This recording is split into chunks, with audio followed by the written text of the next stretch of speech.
Olá pessoal, aqui quem fala é o engenheiro agrônomo André Futman do canal Plantas Sem Mistério e do André Futman Plantas. Bom pessoal, hoje estou aqui num vídeo um pouco diferente, na verdade é um podcast sobre um assunto que costuma ser bastante dor de cabeça para muitos e muitos que cultivam plantas ornamentais, hortaliças, frutíferas e grandes cultivos comerciais também. Não sabem o que eu estou falando, gente? Com certeza vão saber quando eu falar agora. É uma praga que normalmente costuma trabalhar principalmente nos horários mais frescos e à noite, e quando a gente vê a planta está lá toda cortada. Reconhecer agora? Não? Pois bem, gente, vamos falar hoje sobre as formigas cortadeiras. E nesse podcast de hoje, a ideia vai ser fazer o quê, gente?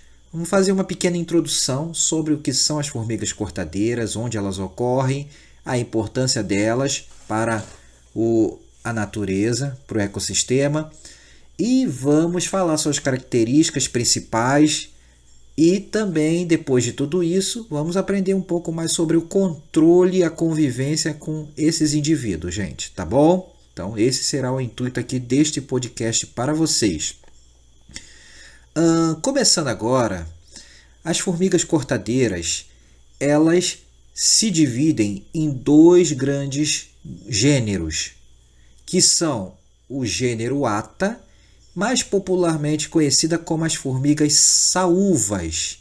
Dentre as formigas saúvas existem várias espécies de formiga saúva, como por exemplo a saúva limão, que quando a gente esmaga tem um cheiro característico de limão, a saúva mata-pasto, dentre outras saúvas. E as formigas do gênero Acromimex, que são as famosas formigas quenquens. Essas formigas quenquens, por sua vez, também têm várias espécies e elas já têm um tamanho bem menor, já são bem menos populosas do que as saúvas. Então, elas se dividem nesses dois grandes grupos. A ocorrência das formigas saúvas, pessoal, das formigas cortadeiras, perdão. As formigas cortadeiras, elas ocorrem apenas nas Américas. Olha só que interessante, né? Elas não ocorrem em nenhuma outra parte do mundo a não ser no continente americano, mas precisamente entre o sul da América do Norte até o sul da Argentina, passando por toda a América Central e, obviamente, Brasil e o resto da América do Sul. Bacana, né? Então ela é exclusiva, é uma exclusividade do nosso continente aqui. E qual a sua importância para o ecossistema? Mas André, será que ela tem alguma importância? Porque ela só corta a planta, causa maior prejuízo, até muita gente desiste de estar cultivando porque as formigas não deixam simplesmente as plantas, cortam tudo, levam tudo embora. E aí, tem alguma importância para o ambiente? Tem sim, gente, tem muita importância para o ambiente. Elas são fundamentais porque elas ajudam, aonde elas constroem seus ninhos, elas ajudam na aeração do solo, melhorando assim a penetração de água, na infiltração de água no solo, o que ajuda a recarregar os lençóis freáticos, as nascentes e os rios, obviamente, né? Então elas são muito importantes com isso. Mas não só isso, elas melhoram significativamente a fertilidade do solo, onde elas ocorrem ali naquela região, favorecendo muitas plantas. Então elas favorecem porque elas ajudam a incorporar nutrientes no solo, gente. Olha que bacana. Então elas não são de todo mal, né? Mas não para por aí não. O fato delas cortarem em ambiente natural, e elas cortam em ambiente natural bastante, ajuda na renovação das plantas também. Então esses cortes ajudam a renovar florestas, ajudam a renovar, a estabelecer novas populações, o que é bom. E isso, quando está em equilíbrio, é muito benéfico. Agora, o problema é o quê? Nos cultivos, nos nossos jardins, nas cidades, onde você não tem um ambiente equilibrado, essas formigas elas acabam se tornando um problema. Por exemplo, grandes cultivos de eucalipto, pinos, que são florestas plantadas, elas podem causar grandes problemas, principalmente quando essas florestas estão bem jovens, né? Mas também elas vão atacar plantas que a gente cultiva no dia a dia no nosso quintal, como roseiras, laranjeiras, limão, cítricas de forma geral, abacateiros. Elas vão atacar couve, vão atacar quiabo. Inclusive, eu agora estou até gravando esse podcast porque eu tive esses dias ataque de saúva. 2 trilhas de saúva encontrada. Ela estava detonando meu quiabo, o pé de laranja, pé de amora, e vocês vão ver tudo isso aí, tá? Por isso que eu estou falando da importância, falando sobre essas cortadeiras. Bom, então, elas no ambiente que não está equilibrado, elas causam bastante problemas e faz com que muita gente, às vezes, até desista de cultivar suas plantas no quintal.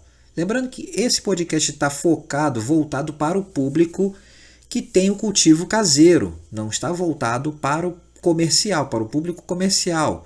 Mas eu vou estar colocando aqui vários materiais para quem quiser estar se aprofundando neste assunto. Aqui eu vou dar uma pincelada de forma bem superficial, tá bom? Vamos continuar então, gente. Eu falei da sua importância para o ecossistema e dos problemas que as formigas cortadeiras causam. Agora vamos falar um pouquinho mais sobre os 2 grandes gêneros, né? Para começar com as saúvas. As formigas saúvas, como eu já disse, são do gênero Atta, várias espécies, e elas são as maiores, elas são bem fáceis de identificar, porque elas são grandes. Elas são grandes normalmente, são bem maiores. Elas têm uma população muito mais numerosa. Suas trilhas geralmente vão muito mais longe.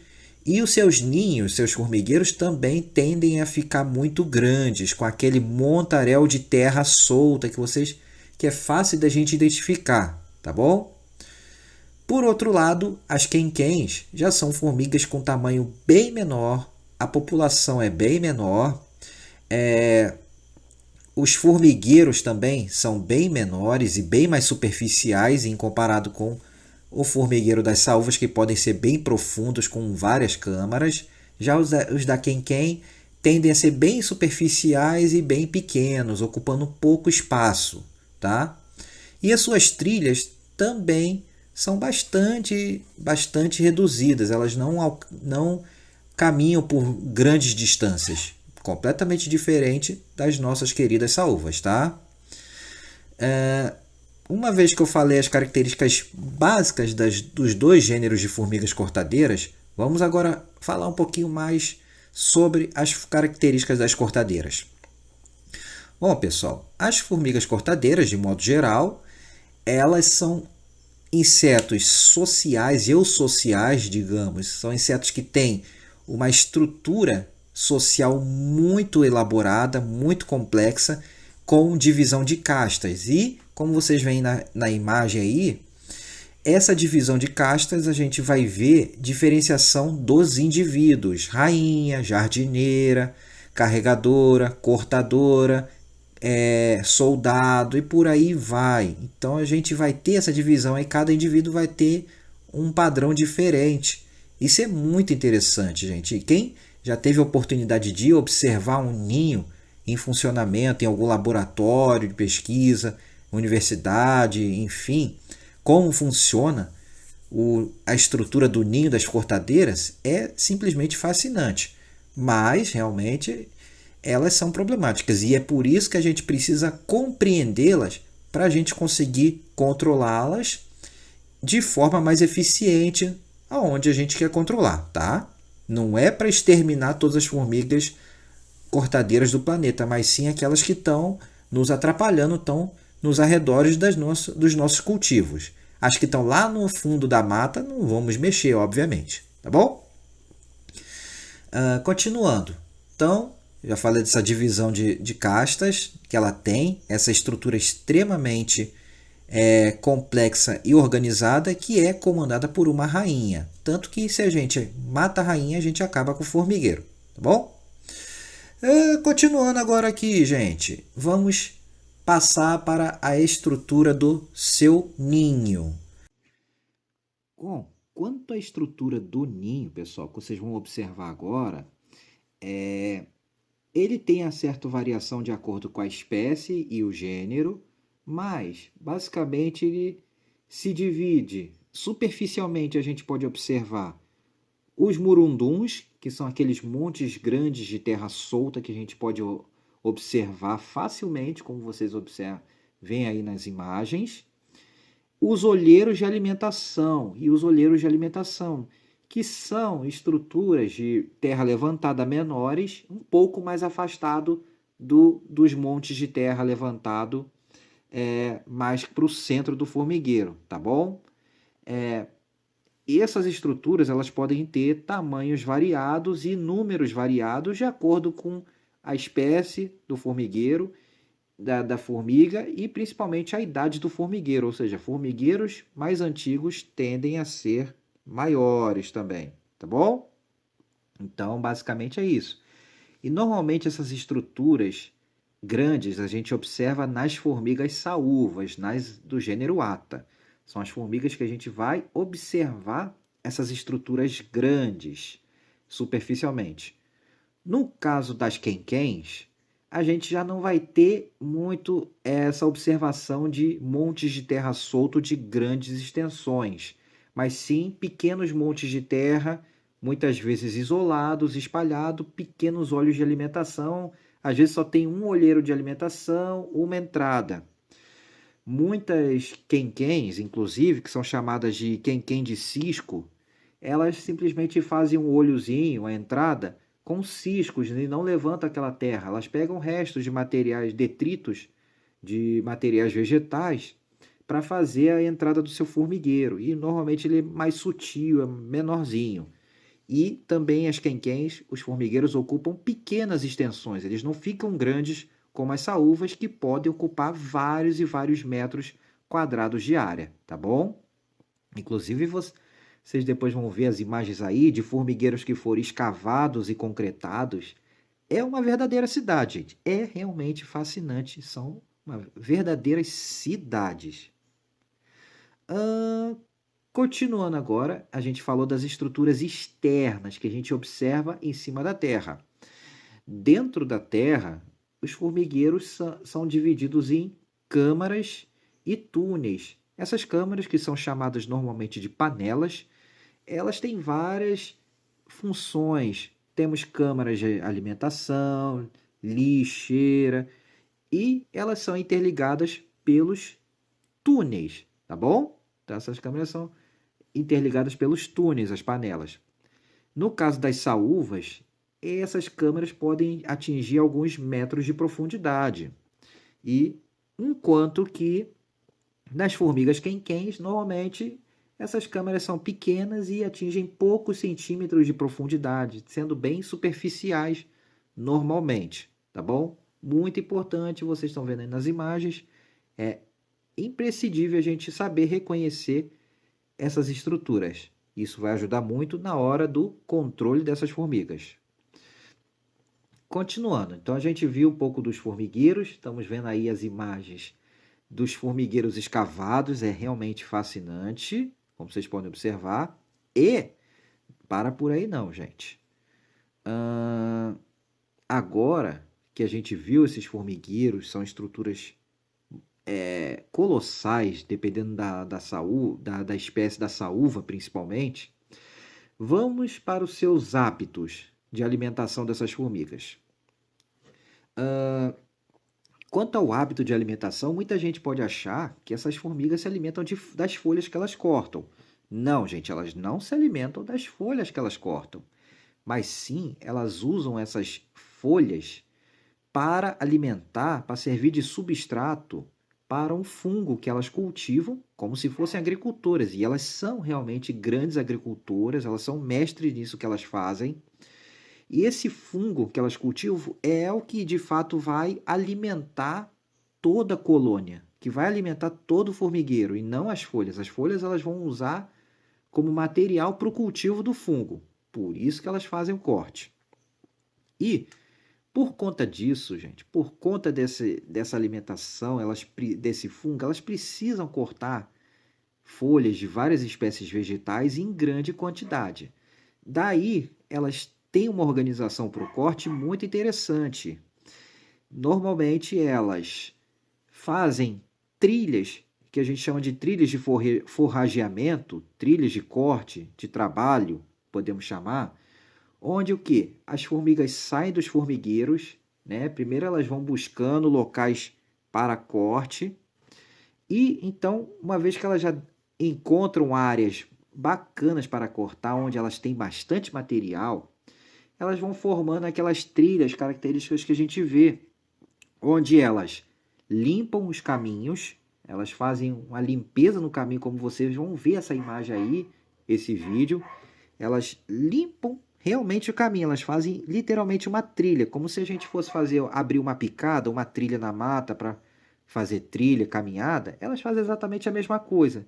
Então, elas deixam um caminho limpinho por onde elas vão passar as carregadoras, as soldados, as cortadeiras, todas elas vão passar nesse caminho, e esse caminho que vai se ramificando ao longo do tempo, vai se espalhando pelo terreno, vai até as plantas em que elas vão cortar, tá bom, gente? Como se fossem veias que vão se dividindo até os locais de alimentação, de corte, melhor dizendo, e depois eles vão se juntando até chegar nos olheiros de alimentação, que é para onde elas entram, para dentro da estrutura interna dos formigueiros, tá bom? E nessas trilhas é onde a gente vê de fato a coisa acontecer, gente. Onde elas estão trabalhando, onde você vê ali as formigas carregando as folhas que elas cortaram e tudo mais. Essas trilhas, elas são marcadas por feromônios, que é a maneira como as formigas se comunicam. Elas se comunicam de forma química. E elas utilizam as antenas, gente, justamente para estar fazendo essa comunicação com os feromônios. E aí elas sabem quem é quem, se é da mesma colônia, tudo que está acontecendo ali. Então essa trilha é toda marcada, é como se fosse um cheiro, tá? Toda essa trilha é marcada com esses feromônios. Por isso que elas sabem exatamente para onde tem que ir e como voltar. Muito show, né, gente? Muito importante. E essa informação é uma das informações mais importantes. Foquem bem nessa informação, porque ela é a informação crucial para o controle das formigas e a gente precisa ter isso em mente. Tem que saber que elas se comunicam por feromônios, porque isso vai fazer toda a diferença na hora da gente controlar as formigas. Bacana? Horário em que elas saem para fazer esse forrageamento. Normalmente, gente, elas escolhem os horários mais frescos do dia, tá? Em geral, à noite é o horário que a gente mais vai observar formigas cortadeiras trabalhando, mas também podemos observá-las às vezes de manhã cedinho e às vezes à tardinha. Em alguns casos, algumas formigas quenquens podem cortar ao longo do dia, principalmente no período da manhã, ainda fresco. Elas normalmente não trabalham nos horários quentes do dia, tá bom? Então, isso é muito importante, é uma informação importante que a gente tem que considerar para nossas observações. Bacana, gente? E época do ano em que elas fazem o corte. Época do ano em que elas trabalham. Elas podem estar cortando, gente, o ano inteiro, ou seja, qualquer época do ano a gente pode se deparar com formigas cortadeiras trabalhando. Mas, normalmente, os períodos mais críticos em que elas trabalham é o quê? Primavera, né? Entre outubro, novembro, final de setembro, que é logo depois que ocorreu a revoada das formigas, a reprodução delas e que as novas rainhas foram fecundadas e estão começando a fundar seus novos formigueiros. Então, esse período de início de primavera até novembro, dezembro, é um período crítico que a gente costuma observar muita atividade de cortadeira. Aí costuma dar uma parada no meio do verão, mas nem sempre. E aí no final do verão, início do outono, até maio, também a gente costuma muitas vezes ter uma atividade mais intensa das formigas cortadeiras, pois elas vão começar a se preparar para o inverno, estocando o máximo de folhas possível para ter bastante alimento para os períodos de escassez, uma vez que elas não cortam no frio, tá bom, gente? Então, pessoal, agora que a gente já viu um pouco das características do comportamento das formigas cortadeiras, de modo geral, assim, um apanhado bem superficial sobre elas. Então, com essas informações agora, vamos passar então para como é que a gente deve fazer o controle dessas formigas, né? O que a gente precisa fazer? Quais são os métodos de controle mais utilizados e mais eficientes? Existem métodos naturais que não usem veneno? Vamos ver tudo isso agora, tá?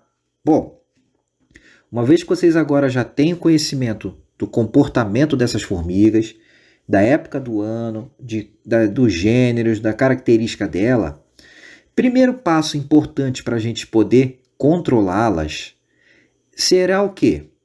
Primeira coisa é a observação. Melhor, segunda coisa, porque a primeira coisa é o quê? O conhecimento básico. Você não precisa ser um expert sobre formigas cortadeiras, mas você entendendo o básico sobre elas, o mínimo, já vai ser muito útil para o êxito no seu controle.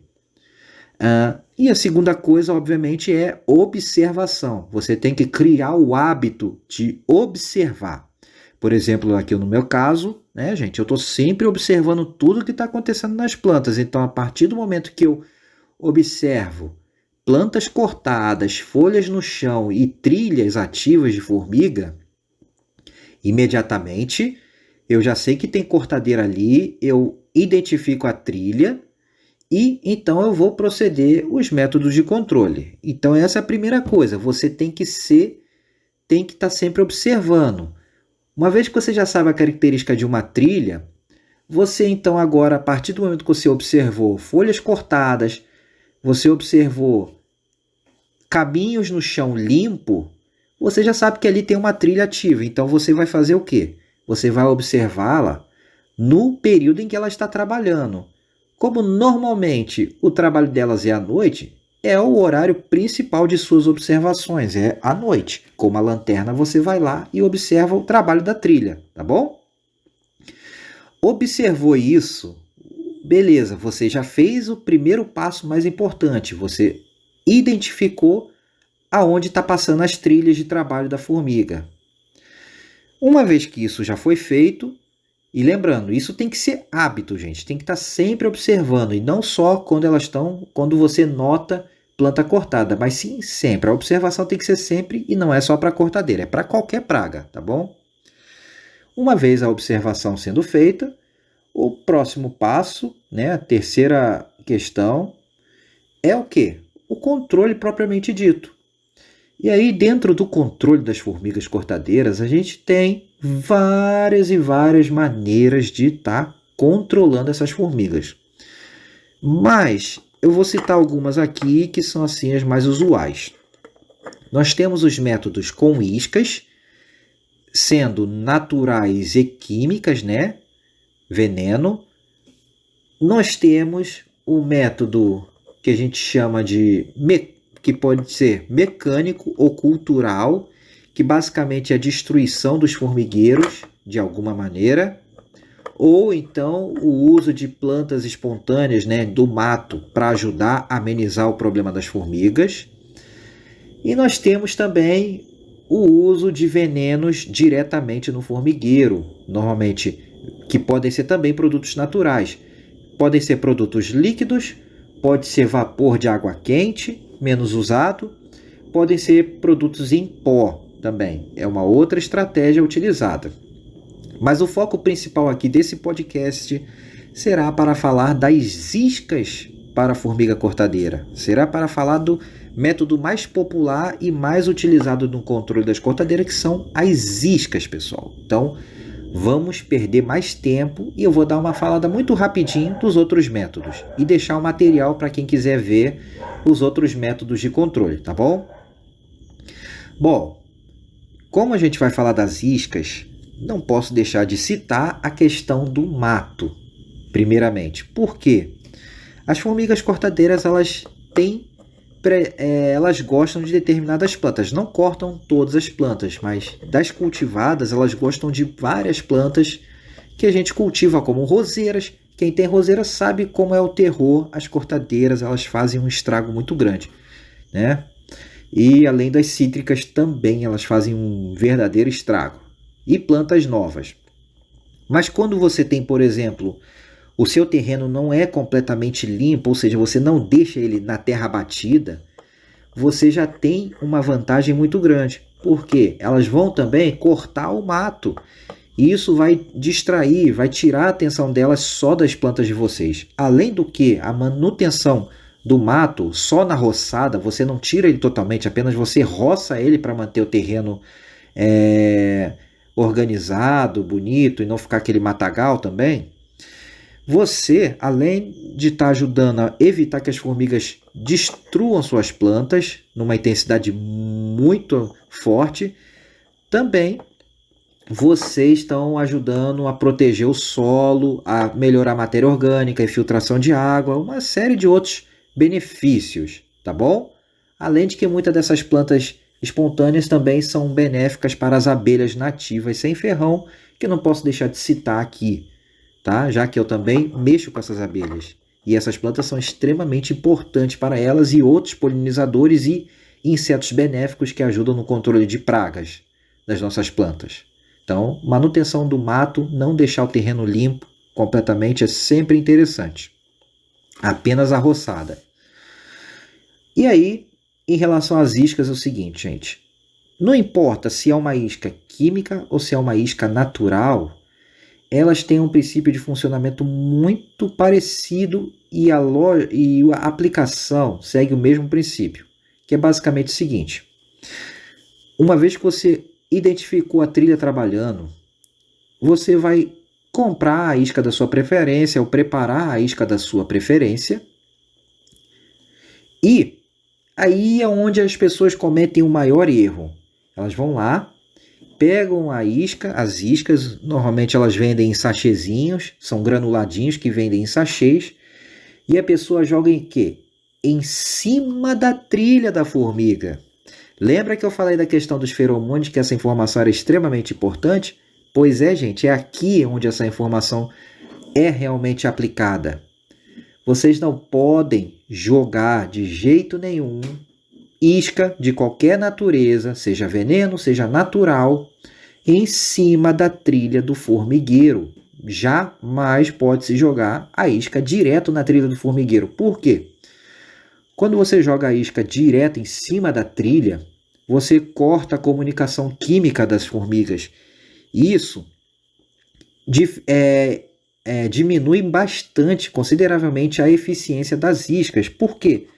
Quando você corta a comunicação química delas, o que elas vão fazer? Em vez de elas pegarem aquelas iscas e carregarem para o ninho, elas simplesmente vão limpar, vão tirar do caminho delas e não vão pegar aquele material, porque elas vão achar que é um material estranho que atrapalhou o caminho delas. Então elas vão focar no restabelecimento da comunicação e da limpeza da trilha e não vão carregar aquela isca direito. Então, qual é a maneira certa de jogar essas iscas, André? Vocês vão colocar essas iscas ao lado da trilha. Essa é uma das maneiras que a gente coloca as iscas, tá? Elas devem ser colocadas espalhando sempre ao lado da trilha. Não precisa jogar tão longe da trilha, não. Simplesmente você joga ao lado. Você encontra a trilha, aquele caminhozinho limpo, é simplesmente você joga de um lado e do outro, mas nunca dentro do caminho, porque atrapalha e a eficiência reduz drasticamente, tá bom?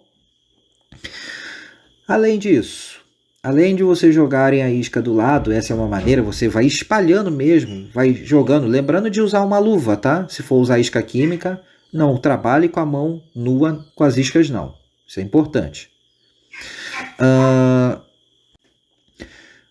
Outra maneira de estar colocando as iscas é nos chamados porta-iscas. Como assim, André? Como porta-iscas? Essas iscas granuladas, elas não têm uma eficiência boa quando em contato com a umidade, pessoal. Então, essa é uma outra questão importante. Elas não devem ser utilizadas em dias chuvosos ou que estejam muito úmido, pois elas perdem muita eficiência. A formiga não gosta, não carrega as iscas bem se elas estiverem úmida, molhada, etc e tal. Até porque elas também não trabalham bem em dias chuvosos, tá? Então, elas preferem que as iscas estejam secas e elas trabalham mais em dias secos. Isso é importante também. Para isso, então, a gente pode estar utilizando porta-iscas. Existem porta-iscas comerciais que você pode comprar ou simplesmente você pode fazer os porta-iscas fazendo tipo calhinhas de garrafa PET, telhazinha, pedaço de tijolo, em que você faz tipo um chapeuzinho e pode estar colocando ali uma calha e bota as iscas ali em cima daquela calha ou embaixo da calha, protegendo-as da umidade, deixando-as mais sequinhas. As formigas vão ali, vão pegar e vão carregar, tá bom? Muito importante isso. Também, nessas iscas, principalmente as iscas químicas comerciais, que a gente compra facilmente, elas normalmente vêm aqueles sachês já são as próprios porta-iscas, eles são chamados de micro porta-iscas. Por quê? Mesmo daquele sachê ali, o atrativo delas consegue exalar para fora e atrair as formigas. Aquilo normalmente são atrativos com substâncias cítricas, óleos cítricos e tudo, que elas são bem atraídas por isso. E aí então elas vão ali, elas abrem o pacotinho, elas cortam o pacotinho e vão carregando as iscas de dentro do pacotinho. Então vocês podem também ir espalhando os pacotinhos ao longo da trilha. Lembrando sempre, nunca colocar em cima, dentro da trilha, do caminho, mas sim aos lados, tá? Então essa também é uma outra maneira de colocar. E a última maneira de colocar é próximo dos olheiros. A gente pode também colocar se caso o formigueiro está no nosso terreno, pois muitas vezes ele não está no nosso terreno, está vindo do vizinho, de um terreno baldio ou de uma mata próxima. Então, também podemos colocar, caso esteja no nosso terreno, essas iscas ou os micro porta-iscas, os sachezinhos, ao lado dos olheiros. Lembrando, gente, ao lado do olheiro e não dentro do olho. Mesma coisa aqui. Se você jogar a isca direto dentro do olho, elas vão remover as iscas porque elas vão entender como matéria estranha, material estranho e não vão carregar para dentro do ninho, tá bom? Não vão carregar para as câmaras onde estão crescendo fungo, beleza? Foquem sempre nisso, gente. Então, fazendo isso, vocês vão ter eficiência no controle, tá bom? E aí, como é que funciona esse controle, Andrew?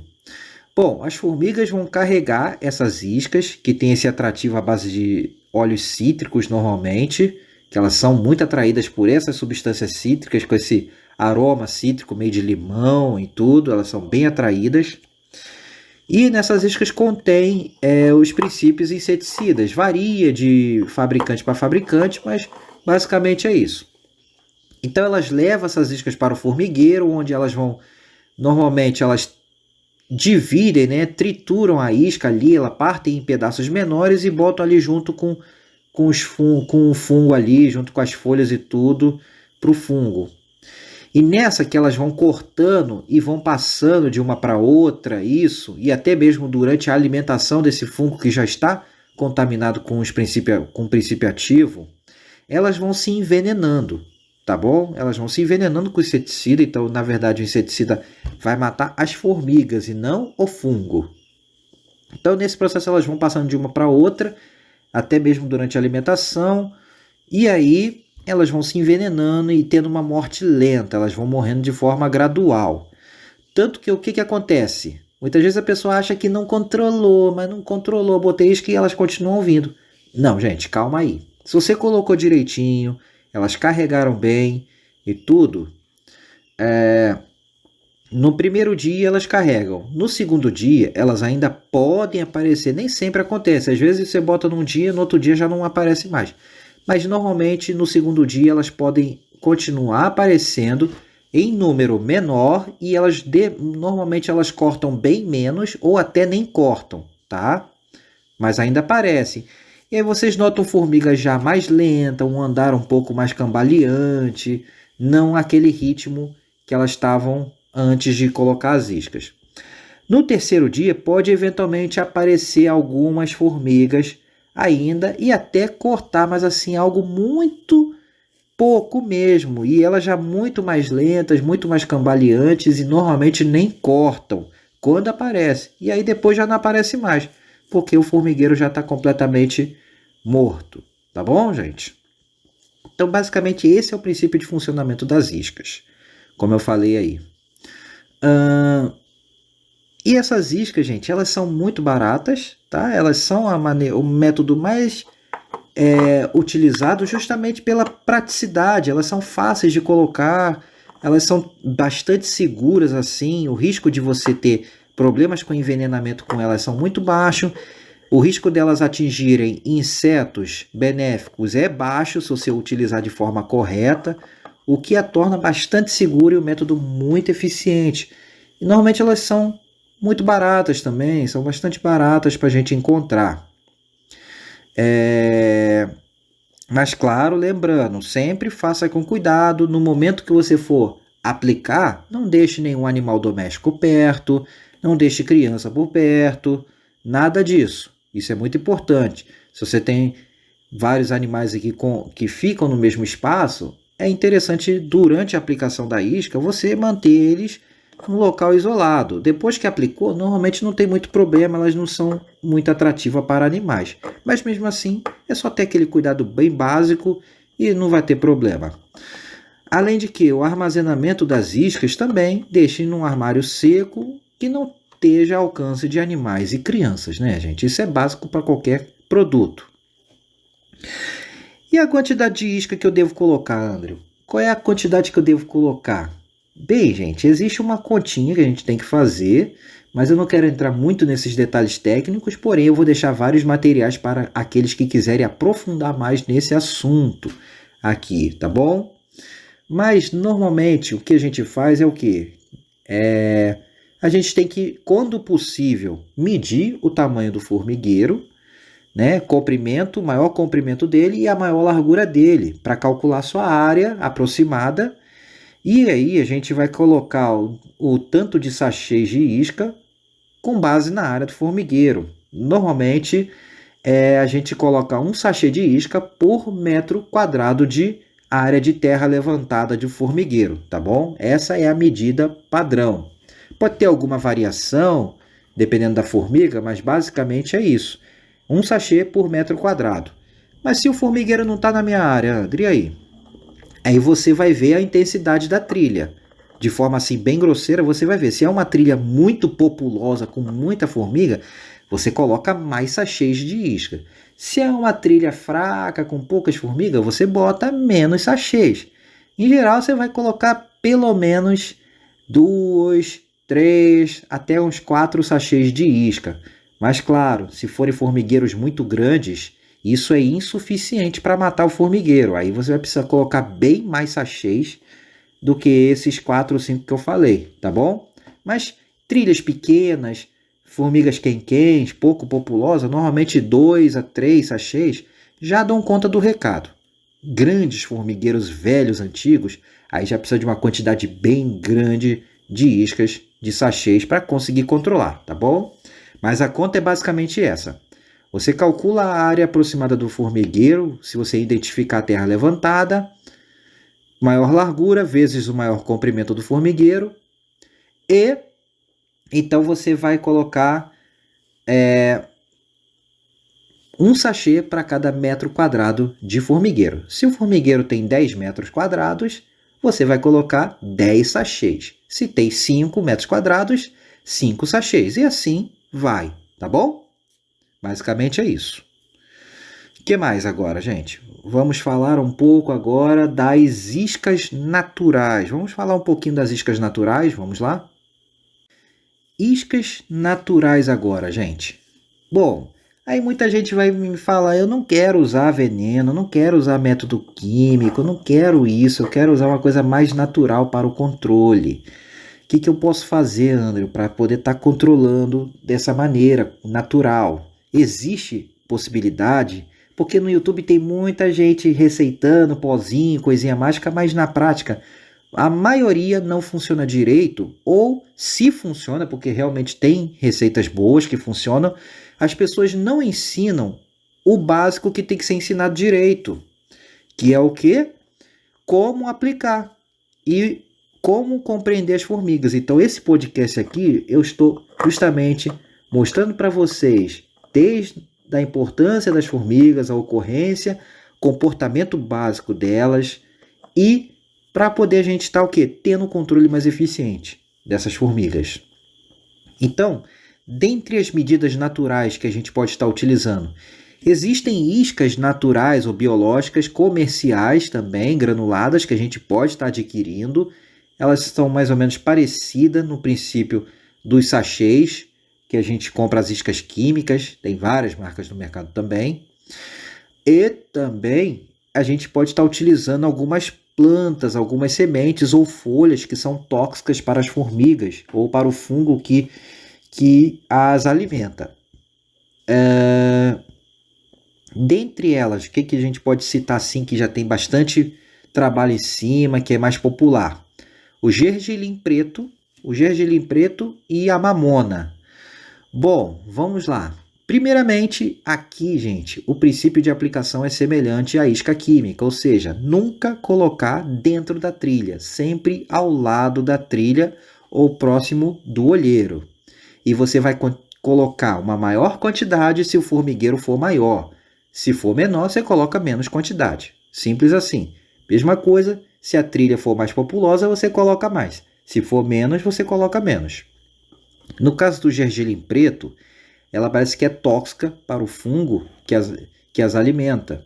Então a gente pode estar colocando esse gergelim preto também ao longo da trilha ali, sempre ao lado, salpicando as sementes. Elas vão carregar esse gergelim para dentro do ninho e ele vai ajudar no controle da formiga, tá bom? Então, essa é uma alternativa natural, barata também e com uma boa eficiência. A gente pode estar colocando. Mas lembrando aqui também, além dos cuidados com a colocação, não colocar em dias chuvosos, não colocar em horários em que elas não estão trabalhando. Toda a isca tem que colocar sempre na hora em que elas estão trabalhando. A eficiência é muito maior. Prefiro os dias secos e também você pode fazer os porta-iscas, calhazinhas de garrafa PET, de telha, enfim, gente. Também é muito bom, tá? A mesma coisa aqui é a folha da mamona. A folha da mamona ela pode ser utilizada de duas maneiras. Como líquida, né? Você fazer o macerado, triturar e diluir em água para colocar dentro dos olhos de alimentação do formigueiro e como isca também para ela carregar.